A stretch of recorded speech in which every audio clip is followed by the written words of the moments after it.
Hai semua, kembali lagi di channel kesayangan kita, The Spooky Storyteller. Kali ini, saya akan melanjutkan kisah sebelumnya. Siapkan diri kalian, karena kita akan mengungkap kisah yang berjudul Misteri Desa Tanpa Suara Azan. Tidak usah berlama-lama lagi, mari kita mulai ceritanya. Ucapan Bude Sumi sangat tak masuk akal di pikiran Wuri. Masa dia yang muslimah dan lulusan pondok pesantren disuruh melepas kerudung? Tentu saja Wuri menolak mentah-mentah ucapan budenya itu. Kalau sampai Wuri melepas kerudung, kemana ilmu agama yang selama ini dia pelajari? Tidak mau Bude, Wuri tidak mau melepas kerudung yang Wuri pakai di luar rumah yang kemungkinan nanti akan bertemu dengan orang-orang yang bukan mahram Wuri. Apapun yang terjadi, dengan tegas Wuri menolak. Budenya tampak khawatir. Dia kemudian memegang tangan Wuri. Tangan budenya sangat dingin. Jangan membantah henduk. Bude mohon. Ini untuk kebaikan kamu. Tapi Bude, Wuri tidak mau aurat Wuri dipertontonkan. Dosa nanti Bude. Lagian kenapa Wuri harus melepas kerudung? Apa alasannya Bude? Wuri bersikeras dan meminta alasan atas permintaan budenya itu. Ya sudah, kamu tak usah melepas kerudungmu. Tapi, pakailah jaket dan masukkan kerudungmu agar tidak kelihatan seperti orang yang faham beragama. Kemudian pakai topi biar kelihatan kamu hanya orang yang bertamu dan sedang menikmati suasana desa. Wuri mengernyit mendengar ucapan budenya, makin tak mengerti maksud dari semua ucapannya. Tapi Bude, sudahlah tak ada tapi-tapian. Semua demi kebaikanmu. Kamu hanya perlu menurutinya. Tak perlu bertanya lebih jauh. Suatu saat kamu akan paham maksud Bude. Desa ini sudah berubah enduk. Tak lagi sama dengan desa yang kamu tinggali dulu. Jangan tanya apa-apa lagi. Bude tidak mau terkena masalah. Kamu mengerti enduk? Kini budenya berkata tegas tetapi pelan. Seperti takut jika kedengaran orang lain, Wuri menjadi kasihan dan memilih tak mendebatnya lagi. Toh memakai jaket pun tak masalah, selama tidak melepas kerudung. Baik Bude. Wuri memilih tak mempertanyakan lebih jauh alasan budenya bersikap seperti itu. Biarlah dia selidiki sendiri semua keganjilan yang dia rasakan selama ini. Wuri kembali ke kamarnya untuk mengambil jaket dan topi. Dia akan mengikuti saran budenya. Untungnya dia punya semua itu. Bagaimanapun Wuri punya firasat bahwa budenya ingin melindungi dirinya. Setelah mematut diri di depan cermin dan memastikan tak ada aurat yang tampak, Wuri kembali menghampiri budenya yang menunggu di ruang tamu. Begini Bude. Bude Sumi mengamati Wuri dari atas sampai bawah. Dia kemudian tersenyum lega. Ya begini lebih aman buat kamu. Ya sudah Bude. Wuri pamit dulu. Assalamualaikum. Waalaikumsalam. Hati-hati Anduk. Jaga diri baik-baik. Bawa ini untuk berjaga-jaga. Bude Sumi berkata sambil menyerahkan sebuah pisau belati kecil. Wuri makin heran dengan sikap budenya. Tetapi dia memilih diam tak bertanya dan menerima pisau belati itu. Gadis itu lalu menyimpannya dengan cara menyelipkan di kaos kaki yang dikenakannya. Setelah berpamitan, dia melangkah keluar rumah dan langsung menyusuri jalan utama yang melintas di depan rumah budenya. Wuri dibuat kagum dengan wajah desanya kini. Banyak rumah berdinding tembok berdiri megah. Tak seperti dulu saat dia tinggal yang mayoritas berdinding papan. Jalanannya sudah berupa batu ditata, seperti jalan masuk desa. Banyak rumah baru yang dulu belum ada. Yang mengherankan, hampir semua rumah baru itu, rumah utamanya mirip, hanya rumah tambahannya yang beda-beda. Tak hanya itu yang membuat Wuri makin heran. Semua rumah baru itu mempunyai pagar setinggi sekitar 50 cm mengelilingi halamannya. Ujungnya atau gapura masuk rumahnya berupa hiasan kepala naga, sama seperti yang dia lihat di gapura utama masuk desa. Wuri terus melangkah pelan. Kedua tangannya dia masukkan ke dalam kantong jaket warna hitam yang dikenakannya. Hawa dingin pagi hari sangat mendukung Wuri melakukan aktivitas itu. Kini gadis itu mulai melaksanakan misinya menyelidiki desa ini. Tempat pertama yang dituju adalah masjid. Jika rumah budenya berada di sebelah kiri, rumah orang tuanya, maka masjid yang dia tuju berada di sebelah kanan rumah orang tuanya. Berjarak kurang lebih 200 meter. Wuri berdiri kaku di pelataran masjid. Mulutnya ternganga melihat pemandangan di depannya. Astagfirullah. Astagfirullahaladzim. Ucapnya kemudian setelah keterkejutannya menghilang dan akalnya kembali pulih. Tampak masjid yang dulu megah dengan menara setinggi hampir 6 meter kini terbengkalai. Seperti sudah sangat lama tidak dipakai. Gentengnya melorot di sana-sini. Lantainya kotor. Bahkan sebagian ditumbuhi lumut, dan kaca-kaca jendelanya sebagian pecah.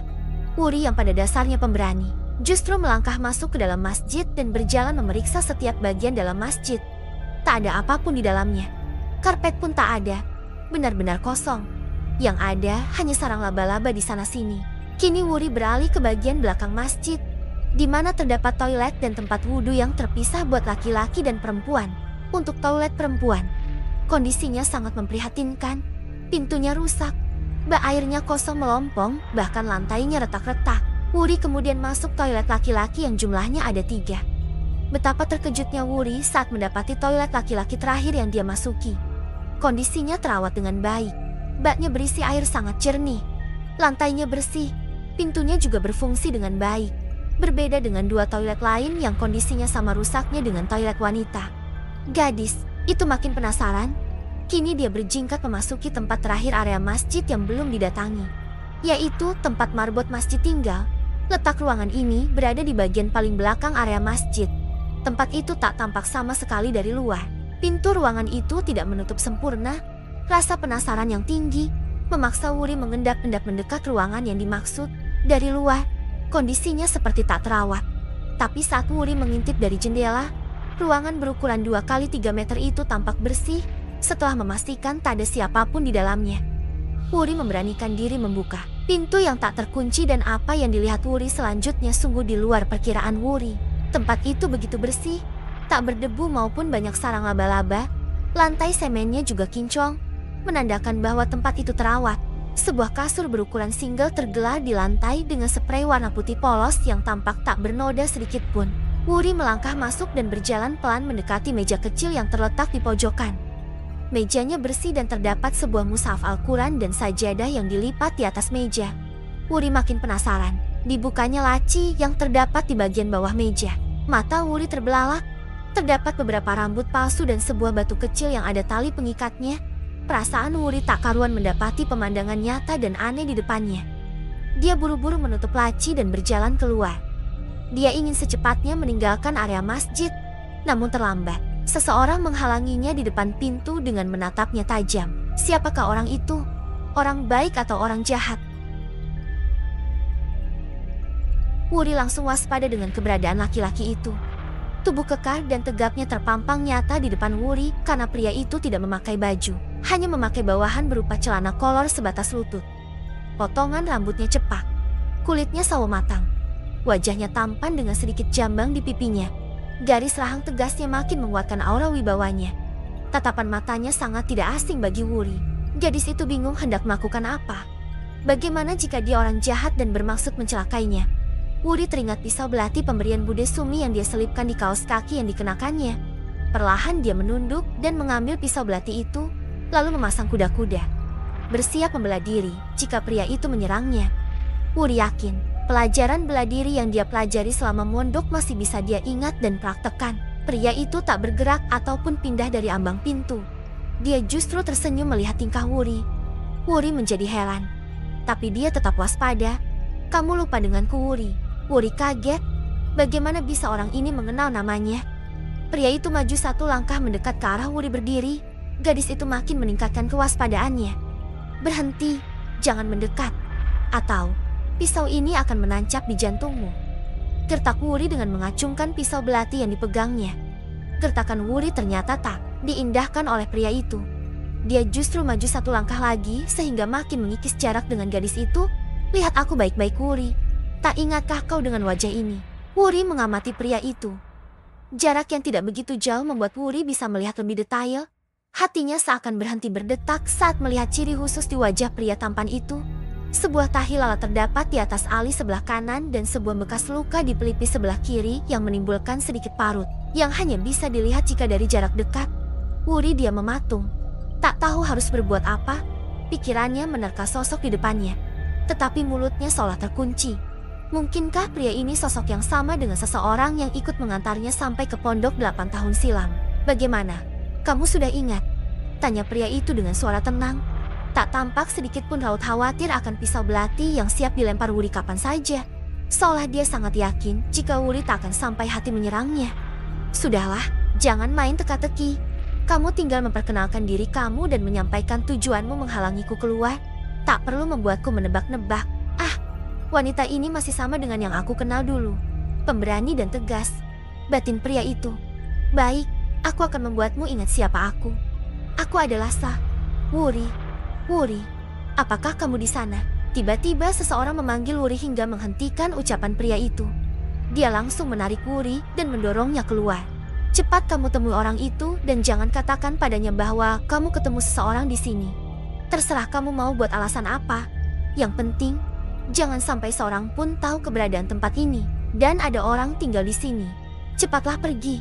Kapan-kapan akan aku jelaskan alasannya. Tapi tidak sekarang. Entah apa yang membuat Wuri mengikuti kemauan pria itu begitu saja. Gadis itu segera berlari ke arah jalan utama. Tak lupa, pisau belati yang tadi dia pegang diselipkan ke dalam lengan jaketnya.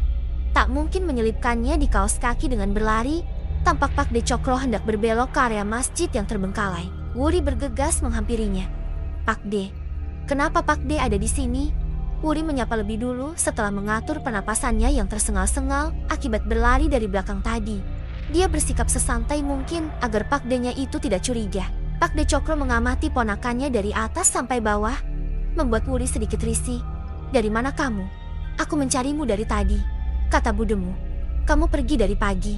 Ini sudah siang. Budemu khawatir jika kamu tersesat dan menyuruhku mencarimu. Kamu kan sudah lama tidak tinggal di desa ini. Siapa tahu kamu lupa jalan pulang? Pak De Cokro menjelaskan panjang lebar kenapa dia di sana. Wuri mendengarkan dengan seksama. Setelah Pak De-nya selesai bicara, barulah dia menjawab. Tidak Pak De, Wuri tidak tersesat. Cuma, tadi Wuri melihat burung gemak berjalan pelan di dekat semak yang ada di pinggir jalan itu. Wuri pikir, Wuri bisa dengan mudah menangkapnya karena kelihatannya jinak. Ternyata susah sekali menangkapnya. Tiap kali hampir tertangkap. Burung gemaknya menghindar dan membuat Wuri gagal menangkap. Sampai-sampai membuat Wuri lupa kalau sekarang sudah hampir siang. Karangan bebas meluncur begitu saja dari mulut Wuri. Untungnya Pak De Cokro mempercayai alasan Wuri. Suasana pedesaan membuat banyak sekali hewan berkeliaran. Termasuk yang dimaksud Wuri. Ayo pulang enduk. Pak De mengajak Wuri pulang. Matanya memperhatikan sekeliling, mencari barangkali ada yang mencurigakan. Namun, semua masih sama seperti biasa saat dia keliling desa. Ayo Pak De. Mereka berdua berjalan beriringan menuju rumah Pak De Cokro. Dari kejauhan, orang itu menatap kepergian Wuri dari persembunyian. Ada rasa rindu masih menyeruak di relung hatinya. Ya, sosok yang dia rindukan selama 8 tahun belakangan baru saja berada di depannya. Tetapi bahkan saat rasa rindunya belum sempat terungkap, sosok itu sudah pergi lagi.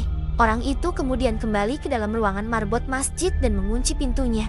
Sebentar lagi waktunya sholat zuhur, dia harus bersiap-siap menunaikan kewajibannya itu. Sementara, Wuri sampai rumah saat budenya sedang berada di taman depan rumah. Dia tampak tengah melakukan sesuatu. Melihat kedatangan Wuri dan suaminya, Bude Sumi menghentikan aktivitasnya dan segera menyambut Wuri dengan senang. Duh Gusti, ponakan Bude akhirnya kembali lagi. Kamu kemana saja Nduk? Kok nggak pulang-pulang? Bude sangat khawatir kamu lupa jalan pulang. Kamu kan sudah lama tidak pulang. Dia itu keasyikan mau menangkap burung. Sampai lupa waktu. Sahut Pak De Cokro. Walah Nduk, udah besar tetapi tingkahmu masih sama saja. Suka nangkepin burung. Wuri tertawa. Rupanya budenya masih ingat kebiasaannya menangkap burung sepulang sekolah bersama Saka. Saka, bayangan orang tadi tiba-tiba melintas lagi di benak Wuri. Akan tetapi, ucapan Bude selanjutnya menyadarkan Wuri untuk bersikap wajar. Seolah tak ada sesuatu pun yang terjadi dengannya selama jalan-jalan tadi. Ayo makan siang Nduk. Wuri tersenyum kemudian berkata, iya Bude. Wuri juga sudah lapar. Pak De Cokro sudah masuk lebih dulu. Tinggal Wuri dan Bude Sumi di luar rumah. Gadis itu hendak menggandeng tangan Bude Sumi. Tetapi urung saat melihat tangan Bude Sumi memegang sesuatu kedua-duanya. Sekilas tampak dari ekor matanya jika tangan kanan budenya memegang kuntung bunga mawar aneka warna. Sedang tangan kirinya menggenggam bunga melati putih. Wuri penasaran dengan tujuan budenya mencari bunga-bunga itu. Bude, bunga-bunganya buat apa? Tanya Wuri. Dia tak lagi bisa menahan diri untuk tidak bertanya. Bude, bunga-bunganya itu untuk apa? Tanya Wuri. Dia tak bisa lagi menahan diri untuk tidak bertanya atas keanehan kelakuan Pak De dan budenya. Budenya tampak sedikit terkejut, tapi kemudian bersikap biasa saja. Oh, bunga-bunga ini buat jamu atau ramuan herbal Nduk. Buat Pak Demu. Maklum sudah tua, sudah banyak penyakit menyerang. Kata Pak Demu, biar irit tidak usah beli obat. Wuri tak lagi bertanya. Meskipun belum puas dan yakin dengan jawaban budenya, keduanya lalu masuk rumah. Gadis itu tidak langsung bergabung dengan Pak D-nya yang sudah duduk di ruang makan. Dia lebih dahulu masuk kamar untuk melepas jaket dan topinya serta mengamankan pisau belati yang tadi diselipkan di lengan jaket. Saat hendak menaruh jaket di gantungan baju yang ada di samping jendela, matanya menangkap sosok berpenampilan seperti orang gil yang berlari menjauh menuju ke dalam hutan jati. Hendak mengejar pun rasanya mustahil terkejar. Wuri tak ambil pusing dan berniat keluar kamar. Namun, langkahnya terhenti saat melihat buntalan kertas tergeletak di atas kasur. Bergegas diambilnya buntalan kertas tersebut. Ternyata kertas tersebut berisi batu kecil, sama dengan kertas yang dilempar orang kemarin. Wuri mengambil kertasnya dan membuang batu di dalamnya. Sekilas tampak ada goresan pena terlihat. Saat hendak merapikan kertas itu agar bisa dibaca, Bude Sumi memanggilnya. Wuri urung merapikan kertas itu dan menyimpannya di bawah bantal. Dia segera keluar dari kamar dan bergabung dengan Pak De dan budenya di meja makan. Mereka makan siang bersama tanpa bersuara. Setelah selesai makan, barulah mulai ada perbincangan. "Enduk, tadi kamu kemana saja jalan-jalannya?" tanya Pak De Cokro, seolah sedang menginterogasi. Tangannya meraih bunga melati yang disajikan Bude Sumi di atas sebuah lepek atau piring kecil dan mulai memakannya sedikit demi sedikit. "Ya, baru sampai tempat Pak De menjemput tadi." Lah Wong Wuri malah kesengsem sama burung gemak. Jawab Wuri dengan bahasa yang dibuat sesantai mungkin. "Kamu itu enduk. Kalau lihat burung sudah seperti orang lapar lihat makanan. Memangnya tidak malu apa sudah besar mainan burung perempuan pula?" Ledek Pak De Cokro. "Enggak Pak De, Wuri enggak malu. Yang penting kan Wuri tidak mencuri burung peliharaan orang. Lagian Wuri menangkapnya juga untuk dipelihara dengan baik." Wuri rasa tidak ada yang salah. Wuri berkilah sambil mulai memberesi piring kotor bekas makan tadi. Jangan dengerin Pak De monduk. Dia itu memang begitu, suka membatasi kesenangan orang lain. Bude Sumi ikutan bersuara. Pak De tertawa kecil mendengar ucapan istrinya. "Bun ini, jangan terlalu serius. Aku cuma bercanda." Wuri berdiri dan berjalan ke belakang dengan membawa piring-piring kotor dan mencucinya. Lalu, kembali duduk di tempat semula. Di samping Bude Sumi, Pak De tadi Wuri lihat dari jalan. Masjid yang dulu biasa digunakan Wuri sama Masaka dan teman-teman mengaji TPA, kok seperti tidak terawat. "Kenapa ya? Apa sudah tidak digunakan lagi?" tanya Wuri memancing informasi dari Pak De-nya. "Kamu tadi masuk ke dalam menduk?" Pak De tidak langsung menjawab. Dia justru balik bertanya. "Iya Pak De, gimana kondisinya? Apakah ada tanda-tanda ada orang yang pernah berkunjung?" "Kondisinya tidak terawat Pak De, seperti sudah sangat lama tidak dipakai. Lantainya berdebu tebal dan banyak sarang laba-laba. Sepertinya tak pernah ada orang yang sekedar masuk ke sana. Bahkan sekedar melihat-lihat saja tidak." Tadi Wuri juga melihat kondisi belakang masjid. Kondisinya lebih parah. Toiletnya bahkan tak ada airnya sama sekali. Wuri berkata berapi-api dan penuh kesungguhan, seolah dia tak menemukan atau melihat tanda kehidupan apapun di area masjid. Pak De-nya percaya. Terbukti dengan kepalanya yang manggut-manggut. Apakah masjid itu memang sudah tak lagi digunakan Pak De? Tanya Wuri kembali. Pak De memasukkan bunga melati terakhir ke mulutnya dan setelah menelannya, barulah dia menjawab. "Masjid itu memang sudah lama tidak digunakan lagi, semenjak ayah dan ibumu pindah. Kamu tahu kan, bisa dibilang ayah dan ibumu lah yang menghidupkan aktivitas masjid.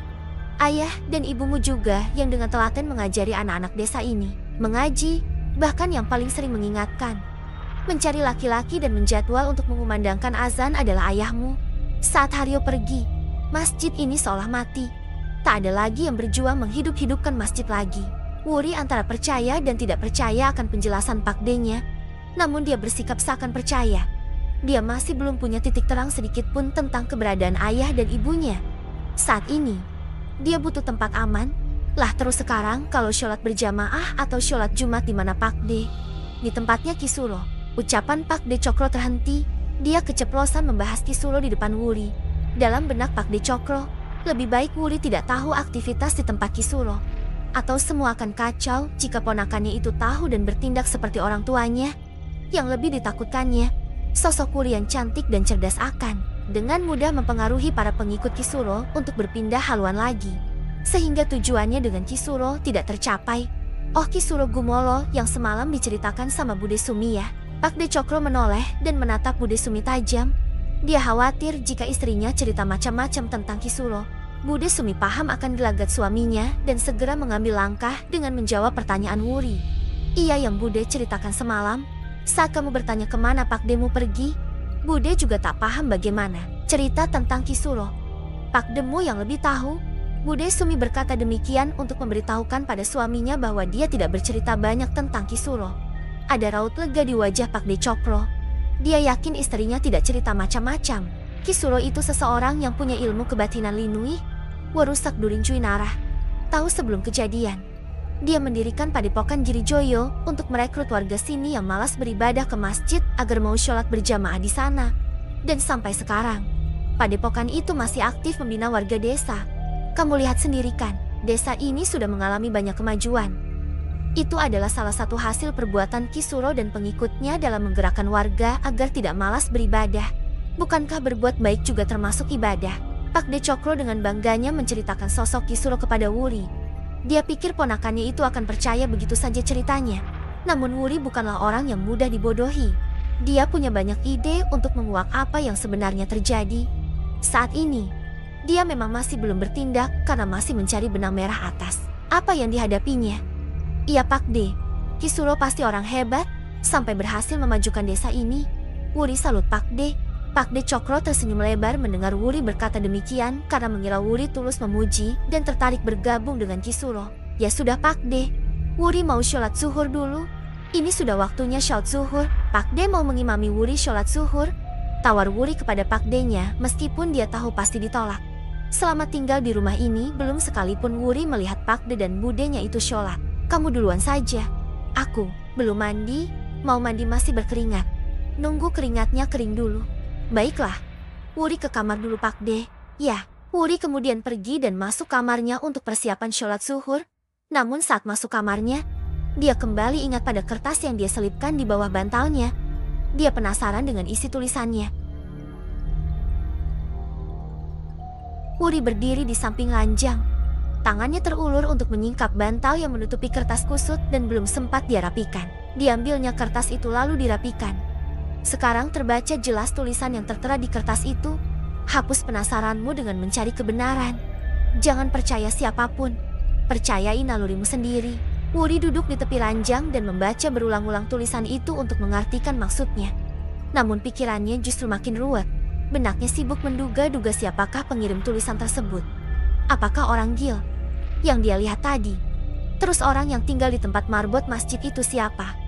Sekilas memang orang itu mengingatkannya sama Saka. Tetapi bukankah kata budenya Saka terkena gangguan jiwa? Kalau misalnya orang Gil tadi adalah Saka, kenapa dia bisa secepat itu berubah penampilan dan secepat itu pula pindah tempat dari area masjid ke rumah? Gadis itu tak menemukan jawaban atas pertanyaan yang berkecamuk di benaknya. Ingin sekali dia pulang kembali ke pondok, tetapi uangnya tak ada lagi tersisa. Pondok dan desa ini sangat jauh jaraknya. Dia harus 2 kali naik kendaraan untuk sampai. Biayanya tidak sedikit. Nalurinya juga mengatakan bahwa dia harus tetap tinggal di desa itu hingga keberadaan orang tuanya ketemu. Atau paling tidak ada titik terangnya. Naluri, Wuri kembali ingat tentang tulisan tadi. Pikirannya makin kacau seolah sedang merangkai puzzle yang berserak dan bagian-bagiannya harus dia kumpulkan dulu. Wuri frustasi sendiri. Dia memejamkan matanya agak lama dengan posisi masih duduk. Ditariknya napas dalam-dalam dan ditahan. Kemudian dilepaskan lagi agar perasaannya bisa lebih tenang. Dia kemudian memutuskan menyimpan di bawah kasur tulisan itu bersama kertas yang kemarin dia dapat. Gadis itu lalu bersiap mengerjakan sholat zuhur sendirian. Pada prinsipnya, seberat apapun masalah yang menimpanya, atau sesibuk apapun aktivitasnya, tak ada alasan untuk melalaikan sholat, apalagi sampai meninggalkannya. Dia tahu bahwa amalan pertama yang akan dihisap nanti setelah berada di alam akhirat adalah perkara sholat. Sore hari setelah sholat asyar, Wuri mendekati budenya untuk meminta tolong. Pak De-nya pergi lagi entah kemana. Bude Sumi sedang sibuk menganyam besek, keranjang anyaman dari bambu yang biasa dipakai orang Jawa untuk membawa makanan di teras rumah. Wuri duduk perlahan di samping budenya dan mengamati aktivitas budenya. Dia menunggu momen yang tepat untuk mulai bicara. Ada apa, Nduk? Kok seperti hendak mengatakan sesuatu?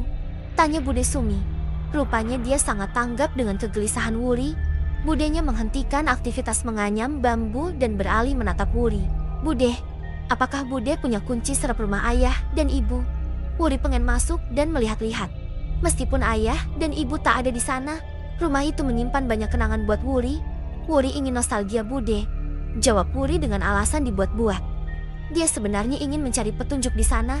Siapa tahu, ada sesuatu yang bisa sedikit menjadi petunjuk keberadaan ayah dan ibunya. Waduh, Bude nggak punya nduk. Terus bagaimana caranya Wuri bisa masuk ya Bude? Budenya diam sejenak untuk berpikir tentang cara membuka pintu rumah orang tua Wuri yang dikunci. Bude punya ide nduk, teriak Bude Sumi, membuat Wuri yang sedang merenung terkejut. Apa Bude? Kita congkel saja pintunya. Gimana nduk? Nanti rusak dong pintunya. Wuri agak keberatan dengan ide budenya. Inginnya adalah bisa masuk rumah tanpa merusak sedikit pun. Kamu pernah coba membuka pintu belakang nduk? Belum Bude. Apa ya tidak dikunci? Kita coba dululah. Siapa tahu tidak dikunci. Ya sudah, kita coba lewat pintu belakang. Tapi temani Wuri ya Bude. Iya, ayo Bude temani. Bude Sumi meletakkan besek yang belum jadi di atas lantai begitu saja, lalu merapikan daster pendek yang dikenakannya. Mereka berdua kemudian berjalan ke arah belakang rumah orang tua Wuri. Sesampainya di belakang rumah, Bude Sumi tampak sibuk menggaruk betisnya yang gatal akibat bersenggolan dengan rumput liar yang sudah setinggi betis. Rumput itu tumbuh subur di belakang rumah tersebut. Wuri yang memakai celana kulot panjang, aman dari rasa gatal. Bukalah enduk. Siapa tahu bisa. Perintah Bude dengan tetap menunduk. Kali ini sibuk membersihkan bunga rumput jarum yang banyak menempel di ujung dasternya dan menimbulkan sensasi gatal seperti ditusuk-tusuk jarum jika terkena kulit. Wuri tak menjawab. Tangannya memegang gagang pintu dan mendorongnya agar pintu terbuka. Krit, pintu perlahan terbuka. Kondisi engsel yang karatan menimbulkan suara gesekan dan membuat Bude mendongak. Alhamdulillah, tidak terkunci. Ucap syukur Wuri saat berhasil membuka pintu. Keduanya masuk ke dalam rumah. Hal pertama yang dilihat Wuri adalah debu menempel di lantai semen rumah itu. Wuri berjalan dengan berjingkat agar tidak mengakibatkan debu berterbangan. Sementara Bude Sumi mengikuti langkahnya dari belakang. Setelah melewati dapur dan ruang makan, sampailah Wuri dan budenya di ruang tamu. Gadis itu tengah melihat-lihat ruang tamu saat gerimis tiba-tiba turun. Ya Allah, Bude lupa belum mengangkat jemuran. Bude pulang duluan ya enduk, mau mengangkat jemuran dulu. Kamu di sini saja, nanti Bude kesini lagi. Iya Bude. Budenya bergegas pulang ke rumah yang jaraknya tidak begitu jauh. Dia takut hujan akan makin deras dan jemuran pakaiannya basah kuyup. Benar saja. Tak lama berselang, hujan turun dengan deras. Wuri kini sendirian. Gadis itu justru merasa senang. Dia bebas mengamati keadaan rumah orang tuanya. Setelah puas berkeliling ruang tamu yang hanya berisi meja kursi dan beberapa lukisan di dinding, Wuri memilih untuk melanjutkan melihat bagian lain dalam rumah, yaitu kamar ayah dan ibunya. Pintunya setengah terbuka sehingga memudahkan Wuri masuk ke dalam.